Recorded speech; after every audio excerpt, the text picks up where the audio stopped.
आज हमारे बीच उपस्थित हैं ब्रजभूमि में जन्मे परम संत पूज्य विष्णु भारद्वाज जी महाराज। बहुत अच्छा अवसर है कुछ अच्छी बातें जानने का, अपने आप को फिल्टर करने का, अपने आप को रिवाइज करने का। बहुत बार ऐसा होता है कि बहुत सारी बातें गलत पता हो जाती हैं और फिर उन्हीं बातों को मानते हुए हम आगे बढ़ जाते हैं। बहुत सारी विसंगतियाँ होती हैं, कुछ त्रुटियाँ होती हैं, तो सुधारने का एक अवसर। कुछ धर्म अध्यात्म की कुछ जिज्ञासाएं हैं, महाराज जी से पूछते हैं। पहले महाराज जी का स्वागत करते हैं। महाराज जी बहुत बहुत स्वागत। राधे राधे, जय श्री राधे। महाराज जी, सर्वप्रथम प्रश्न है कि धर्म क्या है? देखिए, धर्म की अनेक परिभाषाएं हैं। वैसे कहते हैं धारणा धर्म, जो धारण करने योग्य है वो धर्म है। लेकिन धर्म की जो एक सबसे सटीक परिभाषा मुझे लगी है, आर्ष ग्रंथों में भी ये वचन आया है, कृतेच प्रति कर्तव्यम एस धर्म सनातन। प्रत्युपकार की भावना, जिसको कहें कृतज्ञता का भाव, यही हमारा सनातन धर्म है। जिसने भी हमें कुछ भी प्रदान किया है उसके प्रति कृतज्ञ होना, चाहे वो ईश्वर के प्रति, प्रकृति के प्रति, अपनी समाज के प्रति, माता पिता के प्रति, इनके प्रति कृतज्ञता का भाव। धर्म हमें यही सिखाता है कि हमें सबके प्रति कृतज्ञ होना चाहिए जिनका उपकार हमारे ऊपर है। तो प्रत्युपकार की जो भावना है वही सच्चे अर्थों में सनातन धर्म है। अद्भुत महाराज जी, इतने कम शब्दों में इतनी बढ़िया ढंग से आपने कहा है जी। कि जो बिल्कुल ही जो अपने मस्तिष्क का उपयोग नहीं करते वो लोग भी इस बात को समझ जाएंगे कि जो भी दिख रहा है जी, जो भी दिख रहा है, जिसका व्यक्ति उपयोग कर रहा है जी, निःशुल्क, जी, जी, उसके प्रति उपकार की भावना, कृतज्ञता का भाव, यानी यही। कि कभी अगर ऐसा अवसर मिले कि हमें कुछ करना हो, जी, हमें कुछ करने का अवसर मिले, तो ये तो भगवान की कृपा है शायद। जी, बहुत सारे लोगों को तो महाराज जी कुछ करने का अवसर ही नहीं मिलता। जी, माँ बाप जल्दी चले गए, जी, बच्चे को सेवा का अवसर नहीं मिला। जी, जी, तो बहुत अच्छा महाराज जी, बहुत जी। सुंदर। महाराज जी, एक मन में है कि आप कथा कहते हैं, जी, तो कथा के पहले मंगलाचरण होता है, जी। उसकी क्या उपयोगिता है महाराज जी, वो क्यों किया जाता है? देखिए, मंगलाचरण वस्तुतः 3 प्रकार का शास्त्रों में बताया है। एक मंगलाचरण है वस्तु निर्देशात्मक, अच्छा, मतलब जिस ग्रंथ की हम कथा कह रहे हैं उसमें किस तत्व का निरूपण है, तो वस्तु निर्देशात्मक। एक होता है नमस्कारात्मक। नमस्कारात्मक मंगलाचरण है कि ग्रंथ निर्विघ्न समाप्त हो, इसके लिए अपने इष्ट को नमस्कार किया जाता है। और एक होता है आशीर्वादात्मक। तो ये 3 प्रकार के मंगलाचरण हैं। भागवत जी में भी ये तीनों प्रकार के मंगलाचरण हैं। एक तरह से आप समझिए कि ग्रंथ निर्विघ्नता पूर्वक समापन हो, समाप्ति हो उसकी, उसके लिए लेखक मंगलाचरण करता है। वक्ता लोग भी इसी मंगलाचरण को इसलिए गाते हैं कि जो कथा हम कह रहे हैं, तो जिसकी कथा कह रहे हैं उसको नमन करें। इस ग्रंथ में किस तत्व का निरूपण है, ये भी मंगलाचरण के माध्यम से गाया जाता है, कहा जाता है। महाराज जी, एक ये है कि जैसे अपने गुरु होते हैं जी, गुरुदेव से हम मिलते हैं, उनसे दीक्षित होते हैं जी, और उसके बाद जैसे माता पिता के प्रति दायित्व है, सभी के लिए है, प्रकृति आप सबके लिए बोल रहे हैं। तो गुरु चूंकि हमसे दूर हैं, कहीं और निवास कर रहे हैं, उनके प्रति हमारा क्या दायित्व है, हमें क्या दायित्व है, और साथ में ये भी कि हमें अपने गुरुदेव को क्या अर्पित करना चाहिए? जी, जी, जी, जी। क्या बहुत प्रदान सुंदर करना? प्रश्न है तरुण जी। सबसे पहला प्रश्न आपने किया कि गुरु के प्रति एक शिष्य का क्या कर्तव्य है। तो शिष्य का सबसे पहला कर्तव्य है गुरु वाक्यों में निष्ठा। सबसे पहला कर्तव्य है कि जो गुरुदेव के श्री मुख से हमारे लिए आदेश हुआ है भजन का आदेश हुआ है, व्यवहार का आदेश हुआ है, उपासना का आदेश हुआ है, उसका अक्षरशः पालन। ये एक उत्तम शिष्य की पहचान है कि वो अपने गुरु वाक्यों में अपूर्व श्रद्धा रखे, दृढ़ श्रद्धा रखे। समस्या क्या है कि हम गुरु को तो मान रहे हैं लेकिन गुरु की नहीं मान रहे हैं। हम गुरु को मान रहे हैं, हमारे गुरुजी हैं, लेकिन हम गुरु के वचनों को नहीं मान रहे हैं। तो सबसे पहला कर्तव्य है शिष्य का, और यही सबसे बड़ी गुरु सेवा भी है, गुरु वचनों में दृढ़ता पूर्वक विश्वास, गुरु वचनों में निष्ठा। जो गुरुदेव ने कहा है, जो गुरुदेव ने हमें आदेशित किया है, जो गुरुदेव ने उपासना बताई है, वही हमारे लिए सर्वश्रेष्ठ है और उसी उपासना से हमको भगवत प्राप्ति होगी। ऐसा दृढ़ विश्वास ही गुरु की सच्ची सेवा है। और आपने पूछा कि गुरु को हम क्या दे सकते हैं, क्या देना चाहिए। अत्रि स्मृति में एक वचन आया है कि किसी गुरु से आपने एक अक्षर का ज्ञान भी लिया है तो संपूर्ण पृथ्वी में कोई ऐसी वस्तु नहीं है जिसको दे करके आप उस ज्ञान का ऋण चुका सकें। तो गुरु को हम भौतिक दृष्टि से तो कुछ नहीं दे सकते, क्योंकि गुरु ने हमें उस तत्व से मिलाया है, गुरु ने हमें भगवत तत्व से मिलाया है, और उसके ऋण को चुकाने के लिए इस संसार में तो कोई ऐसी वस्तु है नहीं जिसे दे करके हम गुरु के ऋण से उऋण हो सकें। हमारे यहाँ तो आचार्यों ने कहा है कि यह तन विष की बेलरी, गुरु अमृत की खान, शीस दिए सदगुरु मिले तो भी सस्ता जान। यदि अपना शीस दे करके भी सदगुरु की प्राप्ति हो रही है तो ये बहुत सस्ता सौदा है। तो मेरा मानना तो ऐसा है, और आचार्यों का भी मानना ऐसा है कि गुरु को हम कुछ भी प्रदान करके उनके ऋण से मुक्त नहीं हो सकते। बस उनके वचनों में दृढ़तापूर्वक विश्वास हो, निष्ठा हो, यही गुरु की सच्ची सेवा है। महाराज जी, आप दीक्षा देते हैं? हाँ, हम मंत्र दीक्षा तो अभी नहीं, लेकिन नाम दीक्षा हम देते हैं, हरि नाम दीक्षा देते हैं। अच्छा। जी। तो मंत्र दीक्षा और हरिनाम दीक्षा में क्या अंतर है? देखिए, मंत्र दीक्षा के लिए पहले भूमि तैयार की जाती है। हरिनाम दीक्षा तो यह है कि भगवान का नाम से आप जोड़िए, और जब धीरे धीरे नाम में उसकी रुचि होगी, नाम निष्ठ व्यक्ति बनेगा, तब उसको मंत्र प्रदान किया जाता है।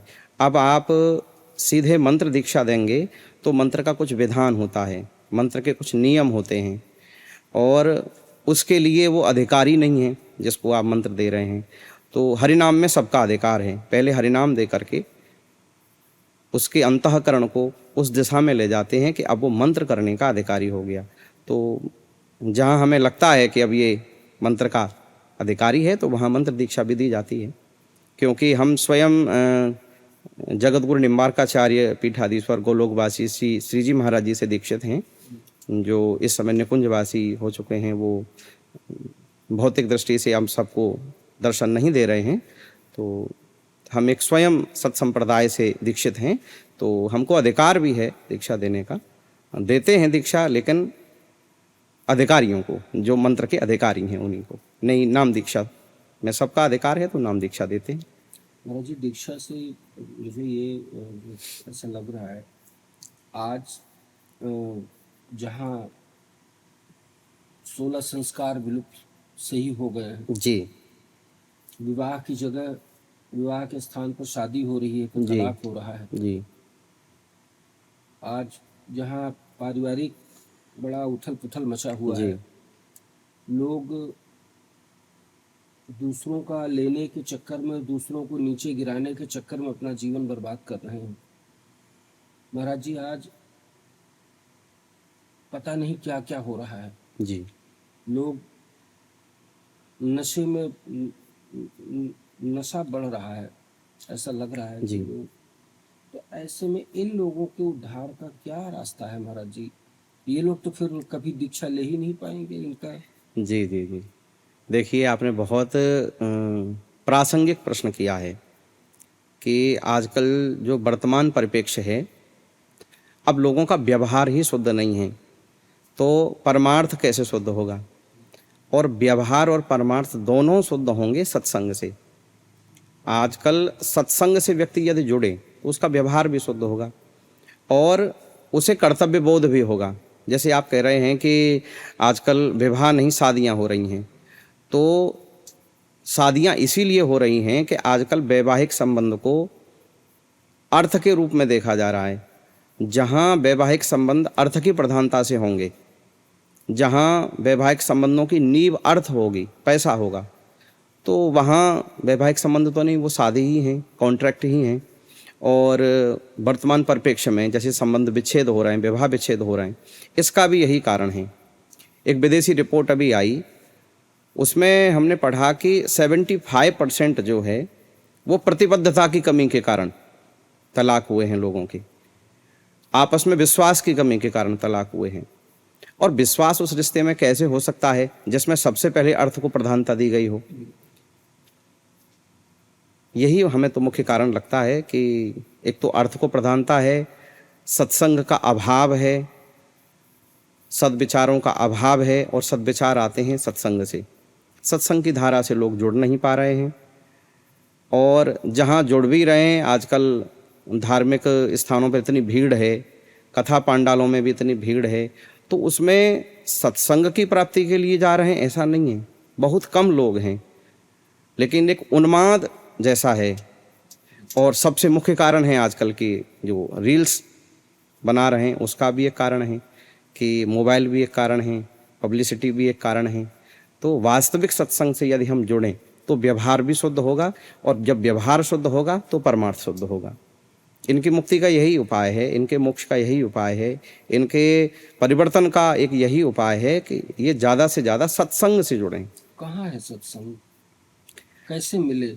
जी, ये भी बहुत सुंदर प्रश्न है, कैसे मिले सत्संग। देखिए, सत्संग की कमी नहीं है, सत्संग का अभाव नहीं है, हमें बस अपनी वृत्ति को सुधारना है कि हमें किस प्रकार का सत्संग चाहिए। हमें मनोरंजन चाहिए या हमें आत्मरंजन चाहिए? हमें केवल क्षणिक सुख चाहिए, 2-3 घंटे हम उन्माद में नाचे, इसको सत्संग का रूप दें, या फिर उसके बाद हमारे जीवन में कोई परिवर्तन आए, ऐसा सत्संग चाहिए। सत्संग आपके घर में है, साहित्य आपके घर में है। महाराज जी, आपने मेरे जी अंदर की बात निकाल दी। आजकल जैसे थोड़ा सा जो पढ़े लिखे लोग होते हैं ना, जी उनसे अगर कोई बात करो तो बड़े गर्व से कहते हैं कि हमने ओशो को पढ़ा है। जी और जब मैं उनसे पूछता हूँ कि गीता प्रेस की किताबें भी कुछ पढ़ी हैं क्या, जी तो कहते हैं हमें पता ही नहीं जी। नहीं, गीता यही प्रेस लोग भूलते जा रहे यही हैं। कारण है, सत्संग का अभाव नहीं है। रामचरितमानस घर घर में उपलब्ध है, सब जगह उपलब्ध है, उसका अनुशीलन करिए, उससे अच्छा सत्संग कहाँ मिलेगा आपको।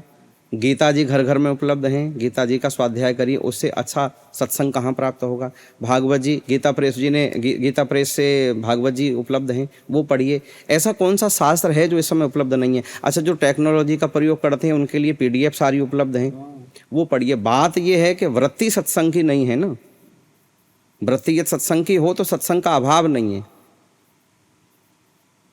तो वृत्ति को थोड़ा सा मोड़ना पड़ेगा। उसके लिए अब हम चाहें तो सही कि हमारा कल्याण हो, जो व्यक्ति चाहे कि मेरा कल्याण हो उसके लिए तो सत्संग की कोई कमी है ही नहीं। अब जो चाह ही नहीं रहा है, जो मुमुक्षु ही नहीं है, जो जिज्ञासु ही नहीं है, उसके लिए कहीं भी सत्संग हो भी रहा तो उसके लिए क्या है। एक महाराज ये भी मैंने कई लोगों से बात करके देखा, बहुत सारे लोग कहते हैं भैया हमारे पास इतना पैसा नहीं है कि हम कथा करा लें, जी या हमारा उस तरह का सर्कल ही नहीं है। जी लोग फ्लैटों में, अपार्टमेंट्स में दबे कुचले अपना जीवन निर्वाह कर रहे हैं, जी बहुत कठिन परिस्थितियों में वो सांस ले रहे हैं। जी अब उनका कुछ है ही नहीं, कैसे कराएं, क्या कराएं, इतनी बड़ी व्यवस्था, काम का जी सब नुकसान हो जाएगा, काम कैसे होगा उनका। जी तो कथा ऐसी होती है महाराज जी जैसे आप लोग करते हो पंडाल? नहीं नहीं नहीं, ऐसा नहीं है। कथा का जो अभी स्वरूप है वो तो व्यवस्थाओं की भव्यता है। कथा तो वही है। कथा आप घर में पढ़िए, घर में पढ़वाइए, किसी विद्वान ब्राह्मणों को बुलाइए, घर में साप्ताहिक अनुष्ठान कराइए, उनसे सुनिए। कथा की भव्यता ये यजमान की अपेक्षा रहती है कि ऐसा हो। यदि यजमान सात्विक है तो उसके लिए कथा भी सात्विक ही आयोजन होगा। ऐसा नहीं है कि बहुत बड़ा भव्य आयोजन हो तभी कथा सफल मानी जाए, ऐसा नहीं है। ये तो लोगों की प्रवृत्ति बन गई है कि हम कथा का आयोजन कराएं तो लोगों को पता चले, क्योंकि आजकल कथा का उद्देश्य जो है भगवत प्राप्ति नहीं रह गया। आजकल यजमान का भी कथा के माध्यम से यश की प्राप्ति करना है।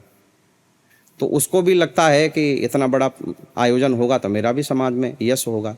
यदि वास्तव में वो चाहता है कि मुझे सात्विक आयोजन कराना है तो उसके लिए कि सात्विकी ब्राह्मण को बुलाए घर में आराम से 7 दिन, कहीं भी जहाँ उचित प्रबंध हो सके वक्ता के लिए, श्रोताओं के लिए, वो कराए। ऐसा नहीं है कि कथा का यही स्वरूप है या ये बहुत अनिवार्य चीज़ें हैं कि ये पांडाल हो, कि ये सब व्यवस्थाएं हों, ऐसा नहीं है। और सबसे अच्छा तो हम कहते हैं कहीं भी कथा हो रही है तो आप जाकर के वहाँ 7 दिन कथा सुनिए, उसमें किसने रोका है। वृंदावन में कथाएं होती हैं, तीर्थों में कथाएं होती हैं, हर शहर में कथाएं हो रही हैं। और अनुष्ठान भी कराना है तो अनुष्ठान भी आप सात्विक दृष्टि से करा सकते हैं। ऐसा नहीं है कि बहुत भव्य तरीके से या बहुत बड़ा पांडाल हो या बहुत व्यवस्थाएं हों तभी कथा का आयोजन हो। ये तो व्यक्ति का अपना स्तर है, जिस स्तर से वो कराना चाहता है आयोजन उसी स्तर से होते भी हैं। महाराज एक प्रश्न है कि बुद्धि जी, शुद्ध हो इसके लिए क्या करना चाहिए? ये तो बहुत सुंदर प्रश्न किया है आपने। बुद्धि शुद्ध हो उसके लिए क्या करना चाहिए? तो हमारे उपनिषदों में एक मंत्र आया है, आहार शुद्धौ सत्व शुद्धि, सत्व शुद्धि ध्रुवा स्मृति। सबसे पहले हमको अपना आहार शुद्ध करना पड़ेगा और आहार शुद्ध करने से सत्व की शुद्धि होगी। अच्छा, एक और बात, आहार केवल जिह्वा से नहीं लिया जाता है। कदाचित हम जिह्वा के आहार को तो शुद्ध कर भी लें। लोग कहते हैं हम नॉनवेज नहीं खाते और हम कुछ अभक्ष्य नहीं खाते, हम प्याज लहसुन भी नहीं खाते, लेकिन देखने में आता है कि उनकी बुद्धि भी शुद्ध नहीं है। तो आहार केवल जिह्वा के आहार की शुद्धि की बात नहीं है, 5 इंद्रियों के आहार की शुद्धि की बातें हैं। जिह्वा का भी आहार शुद्ध हो, नेत्रों का आहार भी शुद्ध हो, श्रवणेंद्रियों का आहार भी शुद्ध हो। हम वही देखना चाहें अथवा हम वही देखने की चेष्टा करें जिससे हमारा हृदय विकृत नहीं हो, ये नेत्रों का आहार है। हम वही सुनना चाहें जिससे हमारा हृदय विकृत नहीं हो, तो ये हमारे कानों के लिए सात्विकी आहार है। और हम वही स्पर्श करें जिससे हमारा हृदय विकृत नहीं हो, ये हमारी स्पर्श इंद्रिय के लिए, त्वचा के लिए सात्विक आहार है। तो मेरा तो मानना यह है, जब तक इन 5 इंद्रियों का आहार शुद्ध नहीं होगा, हम वाणी से वही आहार लें, हम नेत्रों से वही दृश्य देखें, हम कानों से वही प्रसंग सुने जिससे हमारा हृदय विकृत नहीं हो, यही हमारे लिए बुद्धि शुद्धि का सबसे श्रेष्ठ उपाय है। बुद्धि तभी शुद्ध होगी जब हम 5 इंद्रियों से अपना आहार शुद्ध रखेंगे। नासिका वही आघ्राण करे जिससे बुद्धि विकृत नहीं हो, हृदय विकृत नहीं हो। सबसे मुख्य बात इसमें यही है कि हम अपने आहार को शुद्ध कर लें तो बुद्धि अपने आप शुद्ध हो जाएगी। और इस बात से छोटा सा मैं अपनी तरफ से एक प्रश्न कर रहा हूँ, जी। उसके बाद फिर हम उसमें आ जाएंगे। जी जी कि मैंने सुना है, कुछ ग्रंथों में लिखा है कि व्यक्ति गलत कर नहीं रहा जी लेकिन विचार आ रहे हैं, गलत करने के विचार मन में आए, कल्पनाएं जागृत हुई, व्यक्ति ने जी देखा कुछ दृश्य अंतर्मन से और उसको किया नहीं, तो कहते हैं कलयुग में सोचने का दोष नहीं लगता। क्या है सत्य? हाँ, ये ठीक है। मानस पुण्य हो ही नहीं पापा। इसमें कलयुग में ये सर्वश्रेष्ठ गुण है। देखिए, कलयुग की ये विशेषता है कि हमारे पास संसाधन नहीं है और मन ने ऐसा विचार किया कि मेरे पास भी संसाधन होता तो मैं भी ये पुण्य कार्य करता, मैं भी संतों की सेवा करता, मैं भी अनाथों की सेवा करता, मैं भी गऊ की सेवा करता।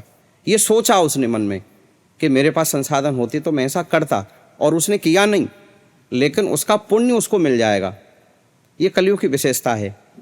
और कोई पाप मन में आया लेकिन वो क्रिया में नहीं हुआ, मन में तो आया कि अगर मेरा बस चलता तो मैं इसको मार देता, मेरा बस चलता तो इसमें गोली मार देता, मेरा बस चलता इसको विष दे देता, मेरा बस चलता तो इसके घर को जला देता। ये मन में तो आया लेकिन क्रिया में नहीं उतर पाया, तो उसका फिर पाप नहीं है। ये कलयुग की विशेषता है। बड़ा अच्छा है। गोस्वामी जी कहते हैं मानस पुण्य हो ही नहीं पापा, कल कर यह है एक चौपाई मुझे स्मरण में नहीं आ रही है, कले करी है पुनीत प्रतापा, मानस पुण्य होए नहीं पापा। ये कलयुग की एक बड़ी विशेष बात है। इसमें मानसिक पुण्य तो मिलता है, लेकिन मानसिक पाप का ये भगवान ने छूट दी है हम लोगों के ऊपर, क्योंकि वो जानते हैं कि कलयुग में व्यक्ति का मन कलुषित होगा और उसके मन में, क्योंकि यहाँ तमोगुण की प्रधानता है इस युग में, और तमोगुणी मन जो है उसमें बहुत शुभ संकल्प तो उठते नहीं हैं, उसमें असत संकल्प ही उठते हैं। और यदि भगवान ये प्रावधान कर देते हैं कि असत संकल्पों का, अशुभ जो आप सोच रहे हैं उसका यदि फल मिलने लग जाए तो फिर कहाँ गति होती कलयुगी जीवों की। इसलिए भगवान ने बड़ी कृपा करी हम सब लोगों पर कि मानसिक पुण्य का फल तो दिया, लेकिन मानसिक पाप का फल नहीं दिया इस कलयुग में। लेकिन फिर भी हम तो यही चाहते हैं कि मन से भी किसी का अमंगल व्यक्ति नहीं सोचे, जिससे उसका अंतःकरण भी विकृत नहीं होगा, उसका हृदय भी विकृत नहीं होगा। तो हम सबका शुभ ही विचार करें, शुभ ही सोचें, ये हमारा तो यही कहना है। महाराज जी मूल पे चलते हैं जी भगवान के बारे में आपसे पूछते हैं जी कि कौन है भगवान, कौन है परमात्मा और क्या करते हैं वो। जी क्योंकि आज की जनरेशन ने महाराज जी जी भगवान को बोलती है एनर्जी है कोई। जी उनकी भाषा में अगर वो कह रहे हैं एनर्जी है तो मान लेना भी, क्योंकि भगवान ये नहीं है, ये शब्द भगवान के लिए प्रयुक्त नहीं हो सकता। भगवान एनर्जी भी हैं, तो अगर वो कह रहे हैं कि एनर्जी है तो इसको मानने में कोई बुराई भी नहीं है। उनकी दृष्टि में यदि एनर्जी है, और कुछ कहते हैं प्रकृति है, तो प्रकृति को भी भगवान मान लिया जाए तो उसमें भी कोई बुराई नहीं है। वस्तुतः भगवान जो हैं वो भक्त की भावना के अनुरूप अपना स्वरूप धारण करते हैं। जिनकी स्वरूप में निष्ठा नहीं है वो निराकार मानते हैं। हमारी संस्कृति में निराकार को भी मान्यता है। तो भगवान तो जड़ में भी है। हमारे यहाँ तो सब में जो है सब कुछ स्वीकृति दी गई है, और यही सनातन धर्म की विशेषता भी है। हमारे यहाँ भगवान ये नहीं हो सकते, ये शब्द भगवान के लिए प्रयोग नहीं हो सकता, या भगवान ये नहीं कर सकते, यदि ये शब्द प्रयोग हो रहा है तो वो भगवान नहीं है। भगवान सर्व समर्थ हैं, सर्वव्यापक हैं और सभी स्वरूपों में हैं।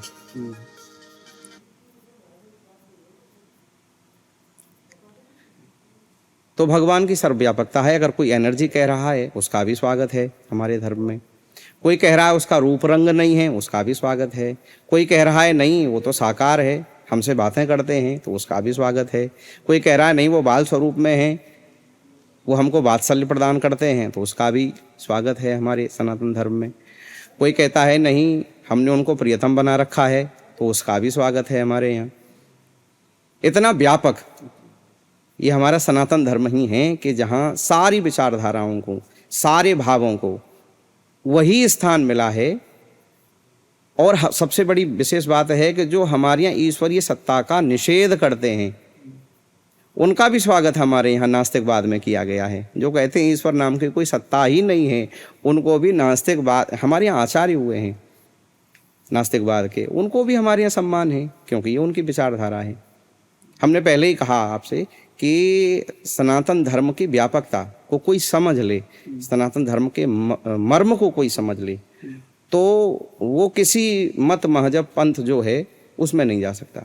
महाराज जी क्या है सनातन धर्म? मुझे पूछना तो कुछ और था, लेकिन जी वो हम सबसे पहले जो बताया हमने कि आज तक एक नया विषय आपने अभी बताया, मतलब चर्चा में आया कि धर्मांतरण वाला, कि इस धर्म को छोड़ करके लोग दूसरे धर्म में जा रहे हैं। इसका मुख्य कारण है कि जिन्होंने सनातन धर्म के मूल को, उसके मर्म को नहीं समझा है, वही जा रहे हैं। क्योंकि यहाँ कहते हैं कि ये धर्म ऐसा है कि यहाँ जातियों में भेदभाव है। ऐसा बिल्कुल नहीं है, उनके समझने में फ़र्क हुआ है। अब आप बताइए, हमारे हाथ में 5 उंगली हैं, तो इनको छोटी बड़ी कह सकते हैं, ऊंची नीची तो नहीं कह सकते। बस यही समझने में उनको भूल हुई है। हमारे यहाँ जो जातियों की व्यवस्था है, वर्ण की जो व्यवस्था है, वो सबके अधिकारों को सुरक्षित रखने के लिए है, किसी के अधिकारों का हनन करने के लिए नहीं है। इस मर्म को जो नहीं समझे हैं वो कहते हैं कि सनातन धर्म में विसंगतियाँ हैं। नहीं तो सिद्धांत और दर्शन के आधार पर इससे सर्वश्रेष्ठ दर्शन कहीं नहीं है, इससे सर्वश्रेष्ठ विचारधारा कहीं नहीं है। जो इसको नहीं समझ पा रहे हैं तो ये उनकी बुद्धि की दुर्बलता है, ना कि सनातन धर्म की कमजोरी है। जो इसके दर्शन को नहीं समझ पा रहे हैं उनकी मेधा की कमजोरी है, ना कि सनातन धर्म की कमजोरी है। तो दर्शकों, पुनः स्वागत है आपका। बहुत अच्छी चर्चा हो रही है और कितने छोटे शब्दों में कितने प्यार से महाराज जी गूढ़ बातों का निचोड़ बता रहे हैं। इनका हृदयंगम करना आवश्यक है। बार बार सुनिएगा इस टॉक शो को, पॉडकास्ट को आप बार बार सुनिए और उसमें घुसिए, समझिए कि जो महाराज जी कह रहे हैं उसके पीछे का भाव क्या है। बहुत सारी बातें महाराज जी इशारों में बता रहे हैं, हिंट दे रहे हैं आपको, अब समझना आपको है, क्योंकि लिमिट है कितनी देर तक हम लोग कार्यक्रम को बना सकते हैं। बहुत विस्तृत नहीं कर सकते, लेकिन इतना जरूर है कि अगर आपने इसका थोड़ा बहुत भी ग्रहण कर लिया तो जीवन धन्य हो जाएगा। और विश्वास कीजिए ये बड़े पुण्य की बात होगी अगर आप इस कार्यक्रम को शेयर करें, अपने जुड़े हुए प्रत्येक व्यक्ति तक ये वीडियो भेजिए। आप इसका पूरा कार्यक्रम भी भेजिए और इसकी जो छोटी छोटी कटिंग अभी होंगी उनको भी भेजिएगा। ये पुण्य का कार्य होगा, विश्वास कीजिए। आप भेजेंगे तो आप स्वयं गुरु तुल्य हो जाएंगे। लोग इस बात को आप बहुत सारी बातों को लोग जान पाएंगे, समझ पाएंगे। इसमें ऐसी ऐसी बातें हैं जो माता पिता भी कई बार बच्चों को नहीं बता पाते। बहुत सारी ऐसी बातें हैं माता पिता अपने बच्चों को नहीं बताते, और ये बिल्कुल जीवन से जुड़ी हुई बातें हैं। जितनी भी बातें हम कर रहे हैं ये हमारे जीवन से जुड़ी हुई बातें हैं। तो इनका हृदयंगम कीजिए, आत्मसात कीजिए, समझिए और अधिक से अधिक लोगों तक इस कार्यक्रम को पहुंचाइए। ये पुण्य का कार्य होगा। तो आइए महाराज जी से पुनः स्वागत करते हैं और आगे के प्रश्न करते हैं। महाराज जी स्वागत जी, है। राधे राधे। तो महाराज जी आपने अभी बताया भगवान के बारे में, जी भगवान कैसे उनको उनकी अनुभूति करें। जी एक प्रश्न आता है मन में महाराज जी कि आज कलयुग है जी और बहुत सारे साधन व्यक्ति से नहीं हो पा रहे हैं जी तो क्या ऐसा कुछ ग्रंथों में बताया गया है कि व्यक्ति बहुत आराम से, आसानी से वो कार्य कर ले और भगवत धाम का अधिकारी हो जाए, भगवान के दर्शन हो जाए, भगवान के भजन जी का उसको अवसर मिल जाए? जी देखिए, भगवान बहुत दुर्लभ नहीं है, भगवान बहुत दुर्लभ नहीं है मिलना। वास्तव में भगवत प्राप्ति में जो कुछ दुर्लभ है वो है सदगुरु की प्राप्ति। यदि आप किसी सदगुरु से जुड़े हैं, किसी संत से जुड़े हैं, तो फिर आपके लिए भगवत प्राप्ति बहुत ज़्यादा दुर्लभ नहीं है। भगवत प्राप्ति के अनेक मार्ग हैं। प्रथम सोपान है हृदय में श्रद्धा का जागृत होना, और दूसरा सोपान है वही श्रद्धा का किसी संत के चरणों में दृढ़ हो जाना, और फिर संत बताएं जिस मार्ग को, उसी मार्ग को दृढ़तापूर्वक पकड़ लें आप। संत ने जो नाम आपको प्रदान किया है, निष्ठापूर्वक उस नाम का आश्रय लें। संत ने आपको जो उपासना पद्धति बताई है, उस उपासना पद्धति का आश्रय लें, और धीरे धीरे जब ये नाम निष्ठा हो जाए, उपासना में रुचि आने लगे, उसके बाद फिर भगवत धाम का आश्रय। वृंदावन, अयोध्या, ये भगवान के नित्य धाम हैं। जैसे अभी हम वृंदावन में हैं तो वृंदावन धाम का आश्रय, और ये तो ऐसा दिव्य धाम है कि यहाँ तो बिना प्रयास के, बिना साधन के भजन होता रहता है। वृंदावन धाम में जो निवास कर रहे हैं, वृंदावन धाम में जो निवास कर रहे हैं, तो उनको तो बिना साधन के भजन हो ही रहा है, बिना प्रयास के भजन हो रहा है। वो चल रहे हैं तो उनकी समझिए धाम की परिक्रमा हो रही है, यहाँ संतों के दर्शन हो रहे हैं, यहाँ की रज उनके शरीर से लग रही है, जिस रज के लिए कहा गया है मुक्ति कहे गोपाल सो मेरी मुक्ति बताए, ब्रज रज उड़े मस्तक लगे मुक्ति मुक्त है जाए। तो यहाँ की रज मस्तक पर लग रही है। धाम में आप पड़े हैं, धाम का आश्रय आपने ले लिया, तो निश्चित ही आपको भगवत प्राप्ति होगी, इसमें कोई संशय नहीं है। ये हमारे शास्त्र भी कह रहे हैं, हमारे आचार्य भी कह रहे हैं, हमारे ग्रंथ भी कह रहे हैं कि यदि धाम का आश्रय ले लिया, भगवान के नाम का आश्रय आपने ले लिया, तो फिर भगवत प्राप्ति निश्चित ही है, होनी ही है। इसमें कोई संशय नहीं है, कोई संदेह नहीं है, महाराज कोई जी, भ्रम नहीं है। महाराज जी, अगर कोई व्यक्ति आपसे प्रार्थना करे जी कि आप उसकी यहाँ ब्रज में निवास की कोई व्यवस्था में कुछ सहयोग आपके द्वारा कुछ ऐसा संभव है क्या? जी, देखो, ब्रज में प्रवास तो, ब्रज में निवास तो श्री जी की कृपा से ही मिलता है, और उन्हीं श्री जी की कृपा से एक प्रकल्प हम भी बहुत जल्दी प्रारंभ कर रहे हैं, प्रारंभ हो ही चुका है वृंदावन धाम में, परिक्रमा मार्ग के निकट गोपाल खार पर। जी जी जी जगह लिया है हमारा। जी जी जी, वृंदावन धाम में ही। तो अभी यहाँ एक सत्संग भवन और कुछ भक्तों के आवास की व्यवस्था का काम श्री जी की कृपा से चल रहा है। तो स्वागत है, जिसको आना है आइए, और श्री जी की कृपा से ये सारे प्रकल्प चल रहे हैं, तो उसमें यदि उनका मन है, भाव है, तो बिल्कुल यदि हम सहयोगी बन सकें तो ये हमारे लिए बहुत ही प्रसन्नता की बात है कि हम किसी के ब्रजवास में सहायक बने। तो बाकी तो ब्रजवास तो श्री जी की कृपा से ही संभव हो पाता है। महाराज जी, आपने कई बार कहा कि गुरु की आवश्यकता है। मेरे मन में भाव आता है, जैसे मेरे पिताजी हैं, अब वो जो भजन करते थे जी उनको हमने पूरा अपना जब से पैदा हुए जन्म लिया तब से लेके काफी जी वर्षों तक, जी तो वही सारा पैटर्न अगर हम फॉलो करके और अपनी अपनी जिंदगी को व्यतीत कर रहे हैं, जी तो हमने अगर नहीं किसी गुरु में नहीं हमारी आस्था बनी जी और हम निरंतर भगवान के भजन में हैं, जी पूरा समय भजन कर रहे हैं, जी अधिकतर समय भजन में लगा रहे हैं, जी मंदिर जा रहे हैं, संध्या वंदन कर रहे हैं, जी तो भी गुरु आवश्यक है। जी, गुरु की आवश्यकता बिल्कुल है। देखिए, व्यवहार में भी आप देखिए, 2 और 2 4 होते हैं, ये बात आपको किसने सिखाया? ये किसी गुरु से, किसी शिक्षक से ही हमने सीखा। व्यवहार की जितनी विद्याएं हैं, हमें बिना गुरु के प्राप्त नहीं हो सकती हैं, न हुई हैं। आप देखिए, तो जब व्यवहार की विद्याएं हमें बिना किसी मार्गदर्शक के, बिना किसी शिक्षक के, बिना किसी गुरु के प्राप्त नहीं हुई हैं, तो हम परमार्थ की विद्या, परमार्थ क्या है? भगवत प्राप्ति। तो परमार्थ को हम बिना गुरु के कैसे प्राप्त कर सकते हैं? तो गुरु का कार्य क्या है महाराज? गुरु का कार्य है व्यक्ति को भोगों से हटा करके भगवान की ओर लगाना। गुरु का कार्य है वासना से वृत्ति को हटा करके उपासना में लगाना। गुरु का कार्य है अंधकार से जीव को प्रकाश की ओर ले जाना। गुरु का कार्य है जगत से, संसार से वृत्ति को हटा करके जगन्नाथ की ओर मोड़ना। गुरु का कार्य है मोह से मुक्त करना। ये गुरु का कार्य है।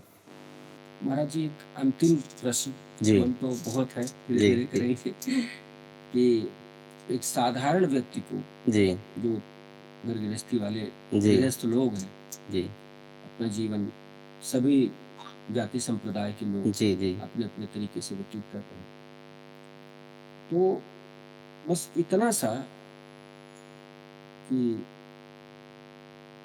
इस जीवन को सार्थक कैसे करना। आपका प्रश्न है जीवन की सार्थकता किसमें है, जीवन की सफलता किसमें है? देखिए, भागवत जी में एक बहुत सुंदर बात आई है, जन्म लाभ ततः पुंसाम अंते नारायण स्मृति। इस जन्म की सार्थकता, इस जीवन की सफलता है कि अंतिम समय में हमें भगवान की स्मृति हो।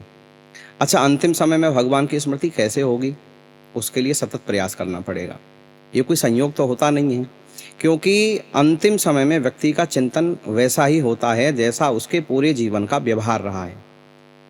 तो जीवन को यदि हमें सफल करना है, जीवन को हमें सार्थक करना है, तो हमें भगवान से जुड़ना पड़ेगा। हमें भगवान के नाम का आश्रय लेना पड़ेगा, हमें भगवान के धाम का आश्रय लेना पड़ेगा। और पूरे जीवन हमने यदि भगवान के नाम का, भगवान के धाम का, भगवान के प्यारे संतों का आश्रय लिया है, तो ये निश्चित है कि अंते नारायण स्मृति, अंत में भगवान का ही स्मरण होगा। और जिसके जीवन में अंतिम समय में भगवान याद आए, भगवान की स्मृति आई, तो ये पक्की बात समझिए कि उसका जीवन सार्थक हो गया। उसके लिए हमें अभी से प्रयास करना पड़ेगा।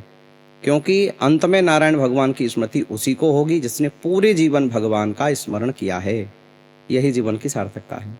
सुंदर महाराज, बहुत ही कम शब्दों में बहुत प्यारा। और मैं तो प्रार्थना करूंगा कि ये क्रम यूं ही चलता रहे, जी जी बिल्कुल। सार्थक बातें करें और सब तक पहुंचाएं। बहुत बहुत धन्यवाद धन्यवाद। राधे राधे। आज हम आए हैं ब्रजवाणी स्टूडियो गोपाल खार में। यहाँ तरुण जी से बड़ी सार्थक चर्चा हुई और बहुत ही सात्विक वातावरण है यहाँ का। तो यहाँ ब्रजवाणी में आकर के बहुत अच्छा लगा और हमारे भैया मृदुल जी इस सारे कार्य को देख रहे हैं। मैं तो अपने सभी ब्रजवासियों से, जो भी कथावाचक हैं उनसे, जो धर्म प्रचारक हैं उनसे कहूँगा कि हमारे अपने स्टूडियो ब्रजवाणी आप एक बार अवश्य आइए। और ये ब्रजवाणी के माध्यम से बहुत सुंदर कार्य यहाँ पर हो रहा है और अध्यात्म के क्षेत्र में ये बहुत सुंदर कार्य ब्रजवाणी के माध्यम से हो रहा है। मेरा सबसे निवेदन है आप एक बार अपने इस स्टूडियो में अवश्य पधारिए। राधे राधे।